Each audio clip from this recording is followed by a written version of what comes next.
Auzubillahiminash-shaytanir-rajim. Bismillahir-rahmanir-rahim. My name is Aftab Aleem Farooqi. I am Assistant Professor in Biochemistry at Government Degree Science College, Malir, Karachi. Today I am starting the continuous chapter is Matrix of Life for the class Biochemistry BSc Part 1, and I am starting the third one series lecture for online classes. So I have selected the topic buffer. So first of all, I would like to define the definition of buffer. So what is buffer? Here, buffer, a solution, is an aqueous environment consisting of a mixture of a weak acid and its conjugate base. So buffer, it means, is a solution which has the type of solution which has weak acids and conjugate base, means that when a buffer solution in which any acid or base is added, so this buffer solution resists the change of pH because it wanted to maintain its buffer environment. So buffers are used as a means of keeping pH at a nearly constant value in a wide variety of chemical applications. As far as the pH of an acidic buffer solution is always less than 7, and the pH of an anibasic buffer solution is always greater than 7. Now, buffering against pH changes in biological systems. The important point regarding this topic is biological process is pH dependent, and a small change in pH change produces a large change in the rates of process. So the process means biological processes, biochemical reactions which are carried out in human body. So if there is a small change, you know that in our body metabolism is regulated because of the enzyme reactions, because there are certain hormones are also responsible for regulation of this metabolic processes. So all the metabolic processes are regulated, and all the biochemical changes which carried out by the enzymes are totally dependent upon the pH, which is the optimum pH. So if there is any small change in pH, therefore the metabolic processes, all these hormonal or regulation or enzymatic regulation will be disturbed. Okay. Number 2, the protonated amino group and carboxyl groups of amino acids and the phosphate groups of nucleotides, for example, function as weak acids. Their ionic strength depends upon the pH of the solution in which they are dissolved. So you know that the proteins are polypeptide linkage of amino acids in which one end amino group, another end is carboxyl group is present. As far as the nucleotides, which are the building blocks of polynucleotide, DNA and RNA, in which the phosphate groups are the backbone. So all the proteins and nucleotides are totally dependent in their ionic state for the optimum pH. So pH in which they are dissolved. यानी ये तमाम जो मैंने आपको बताया, ये सब जो है पीएच पर रेगुलेट करते हैं. पीएच क्या चीज़ है? वो बफर सॉल्यूशन. तो तमाम बायोलॉजिकल प्रोसेसेस जो हैं ह्यूमन बॉडी में, वो सब पीएच रेगुलेटेड और पर्टिकुलर बफर सिस्टम उनको रेगुलेट करता है. Number 3 point, cells and organisms maintain a specific and constant cytosolic pH, keeping biomolecules in their optimum ionic state, usually near 7. So cells and their organelles and the cytoplasmic content, it means cytoplasm, in which the different simpler one molecules, glucose, amino acids, fatty acid, lactic acid, hormones, and also the different inorganic salts are also found in the cytoplasmic content. They are must require a particular pH which is nearly 7, which is the neutral pH. And number 4 point, in multicellular organisms, pH of the extracellular fluids, that is blood, is tightly regulated. Consistency of pH achieved by biological process buffers, that is mixture of weak acids and their conjugate bases. So carbonic acid and bicarbonate are important blood buffer. This buffer system is regulated the pH in between the 7.26 to 7.46. If there is a less decrease in pH, therefore the acidotic coma condition will be produced, and human body will be gone into the prolonged unconsciousness, which resulted cause the death. So the buffer system, carbonic acid bicarbonate system, is maintained the blood buffer. So blood buffer system regulated the function of the blood. So it means that the pH is also regulated different human body fluids.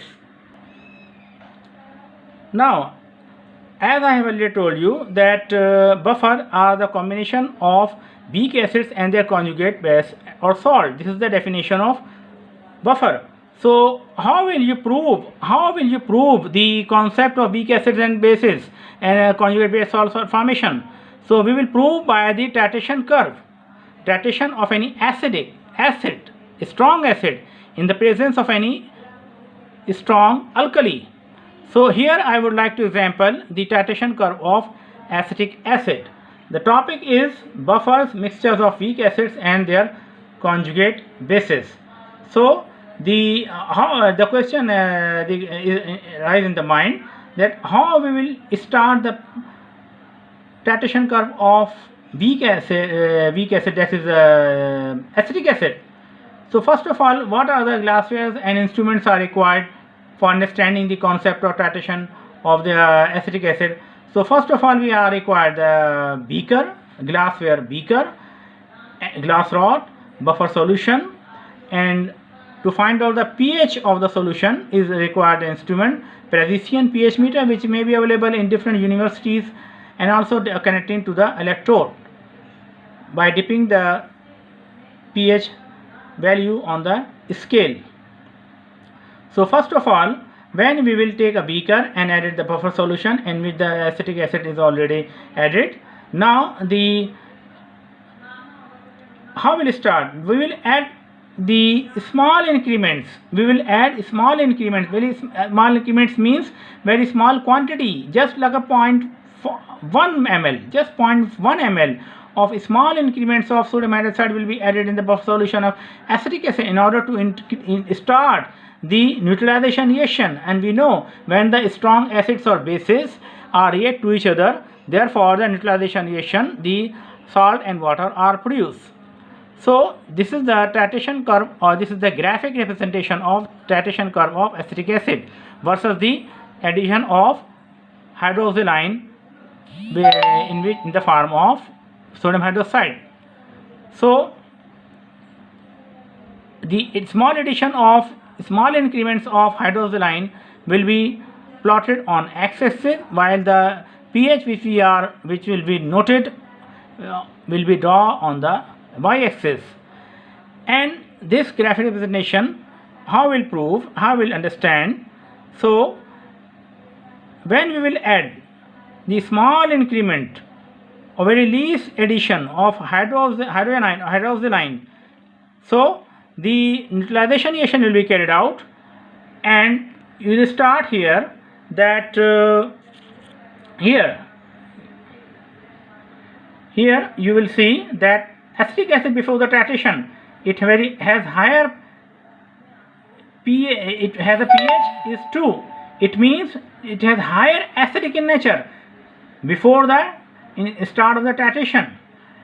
And when we will increases the small increments of hydroxyline, sodium hydroxide will be added, so the gradual reaction of the neutralization reaction will be carried out. And the graphic representation, you know that the pH even in the initial 2, but when much small increments of sodium hydroxide will be added, the pH will be changed. It means that the acetic acid will gradually loses this proton hydrogen atom in the structure, and the pH will be raised. And you know that the strong acid has higher acidic in nature, will less the pH, and when it will be losses the acidic proton sign, therefore the pH will be increased. So you know, understand that the pH will be increases, there will be lesser the proton sign will be gradually decreases in the acetic acid environment, in the acetic acid solution. So अब यहाँ क्या होता है कि this flat zone, the time will come here that this flat zone, the 4.76, this is the Daston constant of acid. This Daston constant of acid indicates that the acetic acid is completely dissociate and there will be no H+ sign in here. So This is a midpoint. This is a flat zone which indicates that its pH change is least on addition of an increment of H+ ion or hydroxyl. So the pH at this point in the titration curve of acetic acid is equal to the pKa. So it means that 4.76, what it indicates, understand this point, that pKa means complete Dassin constant of acetic acid which has completely lost its protonated form. So when we will dip the electrode in this solution and we will note the pH which will be observed on the scale, that is 4.76. So this is called the buffering region. This is called the buffering region. ये कहलाता है buffering region और buffer state भी कहते हैं इसको। यहाँ पर जो एसिटिक एसिड की एक्टिव मास ऑफ कंसंट्रेशन है वो बराबर हो जाती है इसकी कॉन्जुगेट बेस और सॉल्ट एसीटेट आयन के इक्वल। तो the pH of the acetate buffered system does not change slightly when a small amount of proton or hydroxyl ion is added. अब यहाँ पर इस स्टेट में होता यह है कि अगर आप further small increment small quantity 0.1 ml और आप ऐड करते हैं इस कंडीशन में, तब भी उसकी पीएच में कोई ख़ास तब्दीली यहाँ पर कोई वाक़या नहीं होती है। But this change is very slightly compared with the pH change that would result if the small amount of hydrogen or hydroxyl ion were added into pure water into a solution of the salt. अब देखें, इसका मतलब ये हुआ कि अगर आप इस तरह के सॉल्यूशन में जो कि बफर रीजन आपको हासिल हो गया है जिसमें active mass of acetate ion is equal to the active mass of the acetate ion, दोनों की कॉन्सेंट्रेशन जो है वो इक्वल अमाउंट में हासिल हो गई है, और when you will edit further small increments of any acid or base will edit there will be no any slight change. But when we will take any distilled water, deionized water, and we will add any small increments, small quantity of acid or base, and we will note the pH of this distilled water, we will observe that the pH of the distilled water will be changed because the distilled water has a neutral pH, and any small increment of the base or acid will be causes to the change in pH. Okay, so this is the main topic. So buffer results in reversible equilibria occurred in a solution of nearly equal concentration of a proton donor and its conjugate base proton acceptor. बात ये होती है कि buffer की एक बड़ी important characteristic ये होती है कि जो अगर एसिटिक एसिड वो लॉसेज ऑफ इलेक्ट्रॉन का प्रोटॉन प्लस आयन का जाता है, लेकिन ये रिवर्सिबल रिएक्शन होता है। जब ये एसिटिक एसिड अपने कॉन्जुगेट बेस और सॉल्ट में कन्वर्ट होता है तो यही दोबारा एसिटिक एसिड दोबारा इसमें एडिशन करने के बाद एसिटेट आयन दोबारा वो हाईली नेगेटिव चार्ज होता है, वो प्रोटॉन प्लस आयन को ऐड करने के बाद दोबारा एसिटिक एसिड में कन्वर्ट हो सकता है। तो buffering results in reversible equilibria occurred in a solution of nearly equal concentration of a proton donor and it's conjugate base proton acceptor. तो यहाँ पर जो है एसिटिक एसिड आप जानते हैं कि जो कि हाईली प्रोटोनेटेड फॉर्म है तो ये प्रोटॉन एक्सेप्टर है, और कॉन्जुगेट बेस और सॉल्ट वो जो है प्रोटॉन डोनर है एसिटिक एसिड, और कॉन्जुगेट बेस और सॉल्ट एसिटेट आयन जो प्रोटॉन एक्सेप्टर है। तो दोनों की जो है कॉन्सेंट्रेशन वो इक्वल होती है। Now you can understand here easily by this problem. देखें यहाँ पर जो एसिटिक एसिड है HAC, ठीक है। अब यहाँ पर जब आप इसमें बेस ऐड करते हैं तो क्या होता है कि यहाँ से जो है वो हाइड्रोक्सिल आयन जो यहाँ से एसिटिक एसिड में से प्रोटॉन प्लस आयन निकलता है, गिव ऑफ होता है, डोनेट होता है, जो कि बेस के हाइड्रोक्सिल आयन के साथ रिएक्शन करने के बाद जो हाइड्रोक्सिल आयन नेगेटिव चार्ज वो जो है रिड्यूस हो जाता है 1 इलेक्ट्रॉन ऑफ हाइड्रोजन एटम को लेकर रिड्यूस करने के बाद वाटर मॉलिक्यूल में कन्वर्ट हो जाता है। तो इस तरह से क्या होता है कि एसिटिक एसिड जो है वो एक इलेक्ट्रॉन लॉस करने के बाद वो एसिटेट आयन में कन्वर्ट हो गया, देख लें आप। अब उसके बाद क्या होता है कि जब यही रिवर्सिबल रिएक्शन में एसिटेट आयन को दोबारा आप इसमें एक एसिड ऐड करते हैं,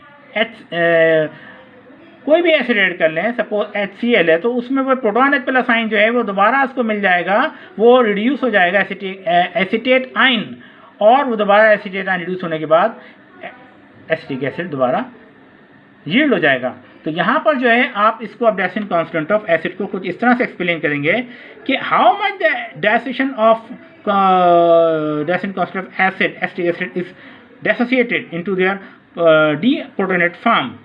तो by the equation represent the Ka acid constant is equal to active mass of hydrogen into active mass of acid conjugate base of salt, ठीक है, now upon active mass of weak acid.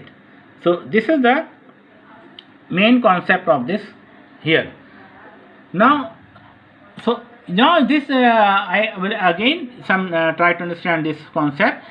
देखिए flat zone में यहाँ पर जैसे अब देखिए यहाँ पर ये वो फ्लैट जोन है, बफर नहीं है, बफर स्ट्रेट है, यहाँ पर दोनों के दरम्यान ये pH 4.26 पहले और ऊपर 5.26, दोनों का दरम्यान रीजन जो ये फ्लैट जोन ये जाहिर करता है कि acetate ion, acetic acid converted हो गया एसीटेट आयन में। अब उसके बाद आप इसे मजीद ऐड करते चले जाएँ तो वो मजीद और वो एसीटेट आयन वो रह जाएगा। यहाँ पर जो है ये चीज़ इसकी वो हमने इसको आपको बताई, ये कंप्लीट हुई है dilution curve of acetic acid. Now I am coming towards the capacity of acetic acid acetate couple to act as a buffer capable of absorbing either proton or hydroxyline through the reversibility of the adsorption of acid। वही बात कि acetic acid acid में ये couple है, buffer में इसे capability होती है कि या तो proton plus ion acid add करने की शक्ल में वो एब्जॉर्ब कर लें, दोबारा एसिटिक एसिड मिल जाएगा, या फिर जो है वो बेस ऐड करें तो दोबारा आपको वो बेस मिल जाएगा। Through the reversibility of the dissociation of acetic acid, the proton donor in this case acetic acid contains a reserve of bound proton which can be released to neutralize an addition of hydroxyline to the system forming water। ठीक है, this happens because the product active mass of hydroxyline transient exceeds water constant 1×10⁻⁻14 molar square, and you can easily understand that 1×10⁻⁻14 m square means the active mass of hydroxyline or active mass of hydroxyline both are equal 1×10⁻⁷. Though that with the power be multiplied, so there will be obtained the 1×10⁻⁻14 m square molar square are the same. This is a water constant. So whenever proton or hydroxyline is added to a buffer,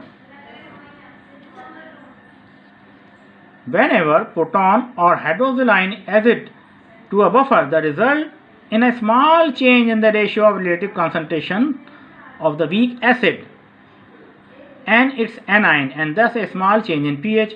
The decrease in one component of the system is balanced exactly by an increase in the other. The sum of the buffer component does not change, only by their ratio. Now I will try to understand you the pH, Dassin constant of pK of any acid and the buffer concentrations through a equation derivation, so a chemical equation derivation. So the quantitative relationship among pH, the buffering action of a mixture of weak acid with this conjugate base, and the pKa of the weak acid is governed by the Henderson-Hasselbalch equation, which is important for understanding buffer action and acid-base balance in blood and tissues of the vertebrate organisms, right? So for the dissociation of a weak acid Ha into proton and A bar conjugate base of salt, the Henderson-Hasselbalch equation can be derived as follows. So the Ka means Dassin constant of acid. So this I have already told you, when the weak acid Ha is dissociated upon the addition of any alkali, sodium hydroxide, so Dassin proton donor weak acid will be to completely donated and to complete converted into its conjugate base of salt. So this will be expressed by equation. So Ka is equal to active mass of hydrogen into active mass of conjugate base of salt upon active mass of weak acid Ha. To solve for active mass of hydrogen proton, अब आपने यहाँ क्या करना है कि active mass of proton को find out करना है। इट मीन्स कि कितना प्रोटॉन एसिटिक एसिड में से डोनेट हुआ, कितना वो अपना डीपोर्टेड फॉर्म में कन्वर्ट हुआ। तो इसके लिए आप क्या करते हैं, by cross multiplication you will rearrange the equation, above mentioned equation. By the cross multiplication we will rearrange the equation to solve for active mass of hydrogen. So active mass of hydrogen is equal to Ka into active mass of weak acid upon active mass of conjugate base or into active mass of